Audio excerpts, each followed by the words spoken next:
அந்த 2 நாட்களுக்கு பிறகு இயேசு அங்கிருந்து கலிலேயாவுக்கு சென்றார்.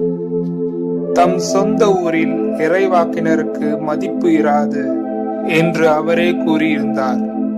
அவர் கலிலேயாவுக்கு வந்தபோது கலிலேயர் அவரை வரவேற்றனர். ஏனெனில் அவர்கள் திருவிழாவுக்கு சென்றிருந்த போது எருசலேமில் அவர் செய்தவை அனைத்தையும் கண்டிருந்தனர்.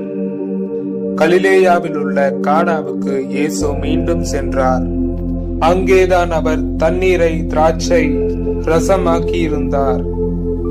கப்பர்நகூமில் அரச அலுவலரின் மகன் ஒருவன் நோயுற்றிருந்தான்.